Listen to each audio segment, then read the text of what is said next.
In this video, I will be walking you through my current orchestral production template. There will be several considerations that I will cover and aspects that you need to be thinking about when you're building your own template. For the most part, everything that I'm going to be talking about can be applied to any DAW and any sample libraries and plugins. So I'm not going to be focusing on specific software libraries and plugins. It'll be more of a high-level approach as to how you should be thinking about building your own template and what are the important factors to consider so that you have enough freedom to approach any kind of production as you move forward. Alright, let's get straight into it. I'm running Cubase as my DAW on the left of the screen here, and I also have Vienna Ensemble Pro on the right side of the screen here. The way that this is organized is that I let VE Pro handle all of the samples, and all of the audio processing and MIDI track management happens inside of Cubase. This is primarily to let each software do what, in my opinion, it's best at doing. The other advantage with VE Pro is that you can host multiple servers and instances across a network. So in the future, if you get a more powerful computer with more disks, more memory, you can always put VE Pro on that, or if you have multiple machines, on them, and then Cubase can run on a regular machine or even a laptop because it becomes a lightweight session since it's not doing all the heavy lifting of trying to manage samples from your disks and so on and so forth. In terms of track organization, I follow the orchestral score order. This is my personal preference. It finally depends on you, but if you're going to be working with live musicians, having a correlation between your MIDI tracks as you look at them visually, top to down, left to right, and a notation software like Dorico or Sibelius or Finale or whatever other software you use, I find it personally easier in my workflow to use the orchestral score order because then I can quickly ratify notation against the MIDI notation that I have in Cubase. That being said, the orchestral score order is woodwinds, brass, percussion, piano and harp, sometimes choir and voices as well, and then strings at the bottom. These are all folder tracks that help me organize literally hundreds of MIDI tracks in my template. As you can see, they're color-coded to my personal preferences. I use a color scheme. I use the same or very similar color scheme both within Cubase and Vienna Ensemble Pro. On the bottom of the split screen here are the MIDI tracks in this particular case. So for example, these are all my flutes and they're all MIDI tracks. On the top half of the split screen are my other track types, and it's most importantly my VST instruments. You will notice that they follow a very similar color scheme, right from that inky blue for the flutes to the sea green for the bassoons. Even on the right here, on the left pane of Vienna Ensemble Pro, you see the VSL Woodwinds instance open right now, and even there I try and follow a very similar color scheme with the flutes having that inky blue and moving down to the sea green and the bassoons. The way that the routing is set up is that I have basically one instance of VE Pro per orchestral family. So one for woodwinds, one for brass, one for percussion. The only exception I make is for strings, where I have one instance per string library developer that I use. My piano and harp tracks are under percussion to keep my resources optimized. You can see them there. The reason I have separate instances per string library developer is primarily because the number of samples that you're managing with a single string section can be pretty large. Plus, the number of tracks that you need to manage just visually, it just becomes easier. VE Pro can handle several hundreds of tracks per instance. I personally prefer having about 60 odd tracks at the most per instance, and this is just to make everything more manageable. The other thing is that each instance can be moved to different computers. If you have a larger setup, it keeps everything modular, so I prefer this method of doing it. The other thing that I use VE Pro for is its built-in integration with Vienna's other product, Mir Pro, which is their impulse response engine. Mir Pro basically allows you to put any audio source inside of their preset spaces. They have several preset spaces available. You can check it out on their website.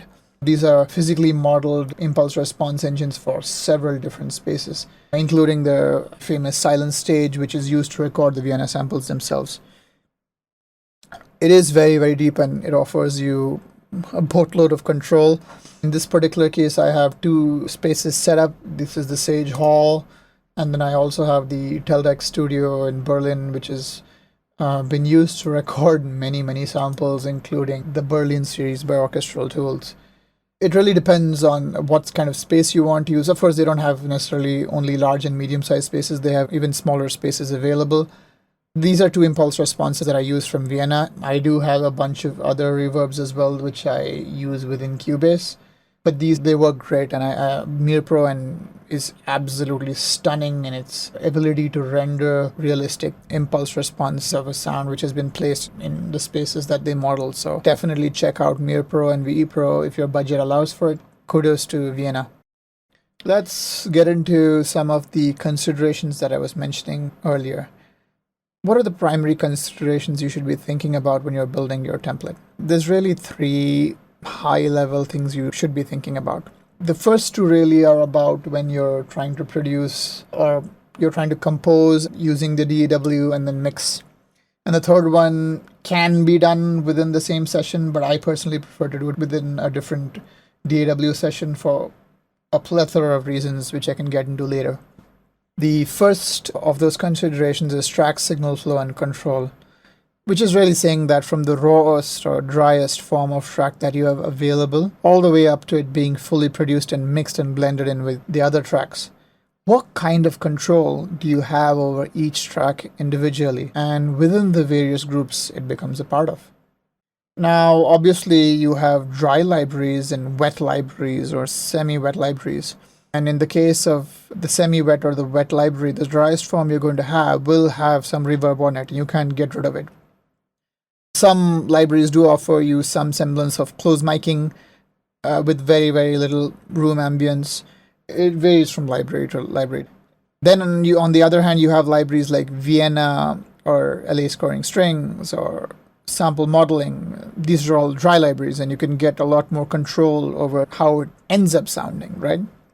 That does not mean in any way that semi-wet or wet shouldn't be used. It's just a question of where and how you're going to be including it in your overall mix and blending it into the overall sound, right? The second consideration is balance. As your composition is evolving, your mix should evolve too. Mixing is really about balance, and a good orchestral composition which you're producing needs to be balanced throughout the evolution of the piece. Now, there's obviously the aspect of making sure that you compose properly, you orchestrate and arrange properly, making sure that you respect the natural limitations of being able to play on the various instruments and how they would end up sounding in relation to each other when played in a certain way or at a certain volume or in a certain register. In addition to that, once you've got the basics down and you've compose the piece and it's reasonably well orchestrated and mocked up at the compositional level, given that your composition is going to evolve throughout its timeline, there is going to be some fine-tuning you'll want to do, just a little bit of helping with the mix automation parameters that you have, right from simple fader automation to some level of EQ automation or reverb automation or compression automation, whatever it is. And that's what I'm referring to by balance. The ability to balance various sections or soloists against the rest of the material that's going on at the same time. Controlling what comes to the foreground, what should stay in the background, relative levels, clarity of counterpoint, or how tight the percussion or the bottom end is. All of that can be automated, and that is really where your production will shine. A word of caution here, you really shouldn't be fiddling with individual instruments during mixing unless there's a very specific solo part. There is some automation that you would need to do if you have a specific soloist or a specific single instrument that needs to stand out. All of that automation needs to happen, sure. But for the most part, you will be working with sections or entire families of instruments and not with single instruments. That should be really dealt with at the composition stage and the initial mock-up stage. Don't try and fix those things at the mix stage, because for the most part, they will end up in disaster if they have not been mocked up correctly to begin with. You can use it to fine tune things. With mixing, the idea is to use broad strokes, never to overdo things. You don't want to go crazy with even things like EQ or compression. Orchestral music has a very wide dynamic range, and we want to preserve that dynamic range. Trying to fix dynamic range issues by mixing is a recipe for disaster. The third and final consideration is mastering. Any piece of fine art craft, any product, a painting or a piece of furniture, it always has a finish. It could be a gloss finish or a matte finish depending on what product it is or the style of the object. But it does give you that pristine, high quality, made with a lot of care look. Mastering is really about that. It comes from the same philosophy. And so again, we use very, very broad strokes during mastering when it comes to anything, from volume automation to EQ to dynamic processing. Again, this is not commercial pop music, this is orchestral music. So everything that I say right now applies to the context of orchestral music production and not necessarily any other genre, right? So keep that in mind. Typically, you don't even want to work on a specific instrument or section here, or just the timpani or just the violin one section versus violin two. You should fix that at compositional plus mix stage. It's really about thinking of the bigger level sections, like combinations of sections, low strings versus high strings, short strings versus long strings. Likewise for woodwinds, brass, or percussion. If you've done a great job at the mix stage, then even one level up from there, which is just strings versus woodwinds versus brass versus percussion, right? You have to keep in mind that the original reason mastering was developed was because you had different media that you would be distributing the music on, from vinyls to cassettes to CDs. And ever since the digital revolution and the advent of streaming services, each streaming services has their own approach in how they treat the audio content that they host and stream. So having some idea of where and how you're going to be distributing your music in advance will help you prepare your content accordingly. There's plenty of resources and forums out there that describe the differences between these services, so those should get you up and running. I will not try and cover that in this video. Now, I've just covered three things, right? Track signal flow and control, balance, and what you need to think about in advance for mastering. To enable all of this, here are some guidelines I can recommend as part of building your own template and your workflows. Use functional track and folder organization. And what I mean by that is do what's efficient for your workflow. I follow the orchestral order because it works for me. Many composers follow the orchestral order because it works for them. That does not necessarily mean it works for you. Do what works for you. If you're going to be working with a lot of live musicians and where you need to prepare sheet notation and constantly go back and forth between notation software and your DAW, it's very likely that you will also end up following the orchestral order. Your mileage may vary. It's really up to you. The second thing is use color schemes. This is for consistency and easy location and correlation of different tracks. Just to give you an example, as you can see, my brass section is open right now, and I did allude to the example of the woodwinds earlier, but even if I opened up my brass, I still follow the same colors, so the yellow or that yellowish green down to the reds, from the French horns to the tuba, is followed in my MIDI tracks, is followed in my VST instrument tracks, and it is also followed for the most part within my VE Pro instance of brass, right? Like I said, it's an approximation, but it helps me get through the tracks quickly, identify what needs to be changed where, all of that really, really quickly. So that's my recommendation, use a color scheme. The other thing is use good routing practices to give you flexibility and control over each track right through the mix.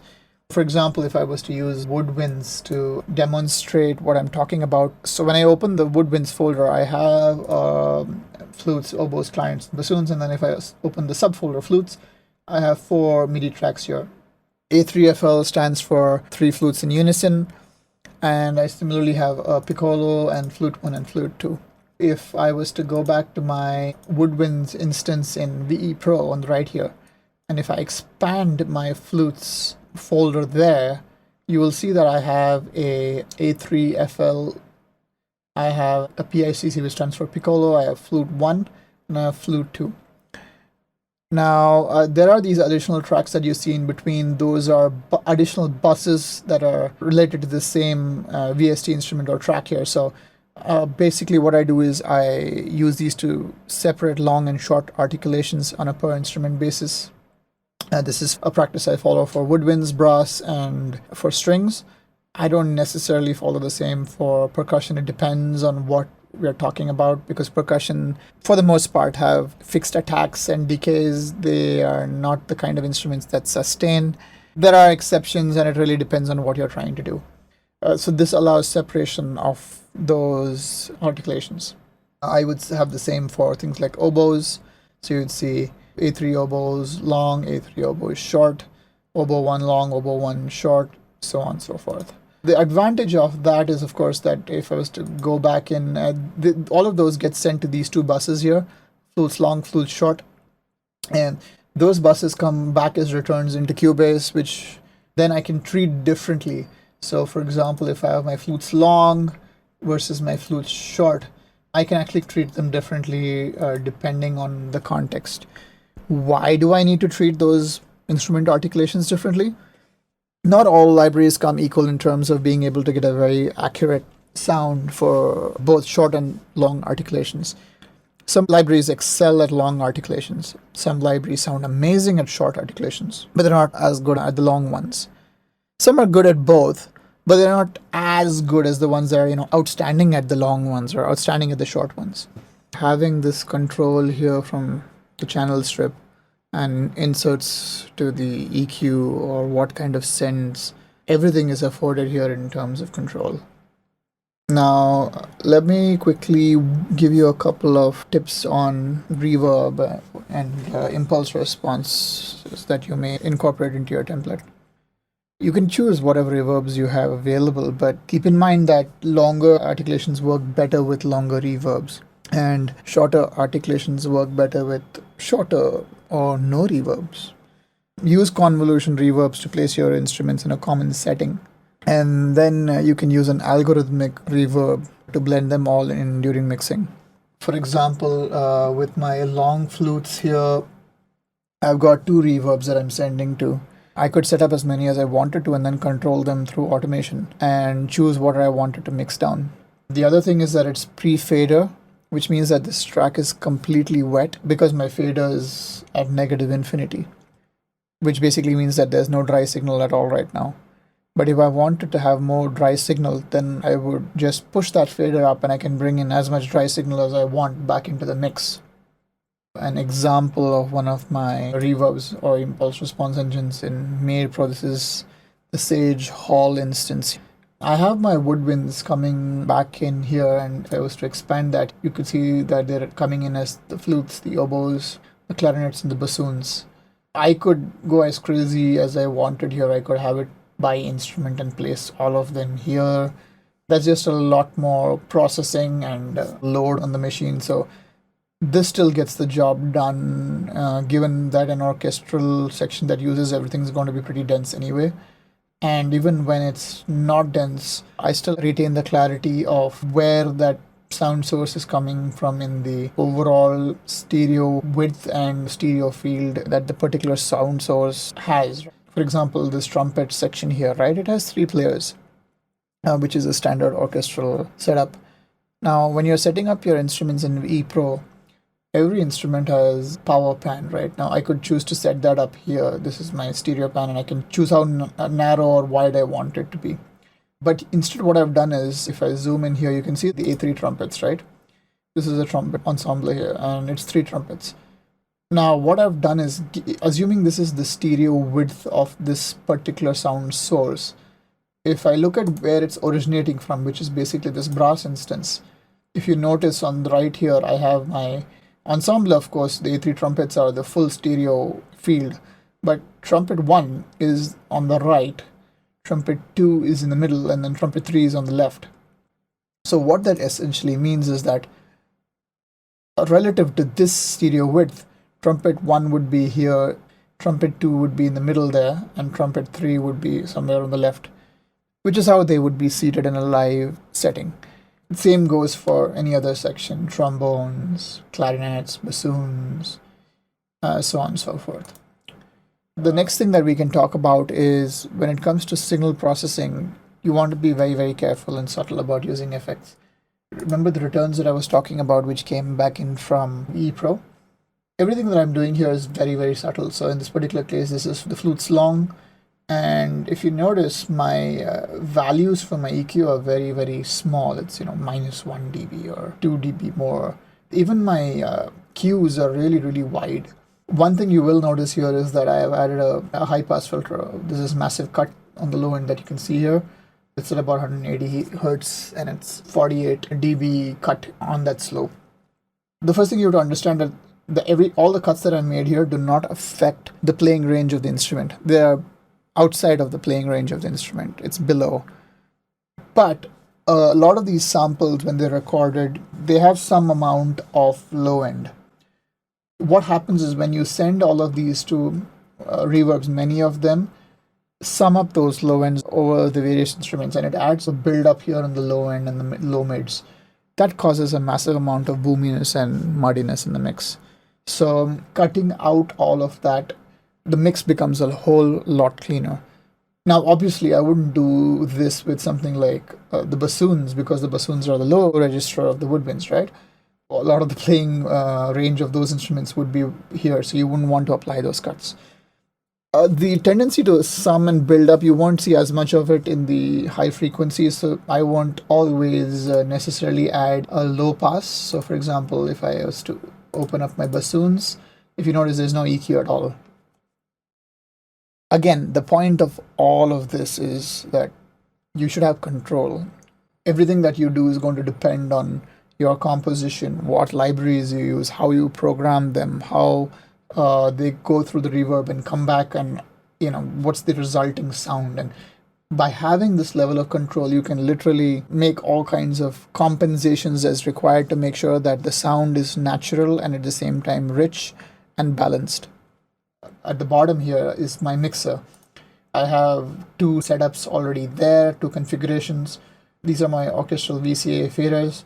If you remember, I did mention that you're not supposed to be making surgical changes to single instruments. Even if it's a solo instrument, it should be very, very subtle. These work with sections, so I have, the big high woodwinds or the medium low brass or so on and so forth. By big and medium, these are referring to the sizes of the spaces that the instruments are in. Now, by automating these VCA faders, the benefit that you stand to gain is that everything that you apply applies to the entire section. So if you've already got a balance set up, for example, if your violins are already set up and mixed in terms of their mixed levels, so you're mixing different libraries and violins one from one library, violins two from another library. This is just an example I'm giving you. And you find that you need to level balance them, and your violins one is 3 dB lower than violins two because they're coming from a different library. The VCA fader will maintain those relative differences in Cubase, and so as you drag that VCA fader up and down, for example, if I dropped my VCA fader at minus 3 dB, it wouldn't just subtract 3, it would do a relative change and make sure that the ratios between each of the faders being controlled together by the single VCA fader are maintained. That's how I control my orchestral faders. In addition to that, I have some group buses for both of my reverb halls, and then I have two outs, one going to my main set of monitors and one going, in this case, going to my headphone amp. Aside from that, I also have a bunch of ins and outs. I do have other configurations as well when I set up the project, but it's really project dependent and depends on what it entails. So am I going to be using a bunch of synths? I'd probably create one more configuration there. If I'm using other instruments or a band setting or vocals that are being used all over the place, or a choir which has been recorded, all of that would get their own configurations. Again, the idea is that you have about 20 faders that you're working with. It makes the screen space more manageable as opposed to trying to use a scroll bar to figure out where your fader is in the middle of all of this. It's just easy visually, right? Output channels are always on the right. The way my busing is set up is so that the output stems can be imported straight into a separate DAW session for mastering. Normally, after I'm done mixing, I like to work only at the audio level. It keeps the session lightweight as opposed to trying to handle a lot of VSTs. Once you know that there's no more surgical changes required, I normally like to give myself a little bit of a break between the mixing and the mastering stages. Your ears need some rest as well. Make sure that you have mastering reference tracks that you're also listening to. That's my approach to mastering. I've kind of covered my holistic approach. Work with your tools to make sure you have proper signal flow and control over every aspect of every track. When it comes to mixing, make sure that you have good balance. Start at the compositional stage, and then mixing really should be only about balance and nothing else. You shouldn't be doing anything that's surgical in nature. Keep in mind how you're going to be publishing your music. Is it going to be a streaming service? Are you going to be mastering it to a CD? What is that output format? And that'll help you decide what kind of mastering workflows you want to use. Again, to enable all of this, use things like functional track and folder organizational schemes for yourself. I use the orchestral order. That need not be what you use. It's up to you. Use color schemes if it's available to you from your DAW. It makes things more consistent. And when you're dealing with hundreds of tracks, it just makes things easier to locate. Use good routing practices to enable control. When it comes to reverbs, you can use any reverbs that you have. Just keep in mind the longer articulations work better with longer reverbs. Shorter articulations work better with shorter reverbs or no reverb. Don't try and fix things with EQ or at the mixing or the mastering stage. It's just something you want to avoid. Use very, very broad strokes. Keep things subtle. Orchestral music has a lot of dynamic range, has a lot of natural beauty to it that you want to maintain. Okay, I think that's about it. I hope this was helpful. Please leave your comments and feedback and any questions that you may have. I'm happy to try and look at them and respond to as many as I can. Thank you so much for sparing the time to watch this video. Have fun.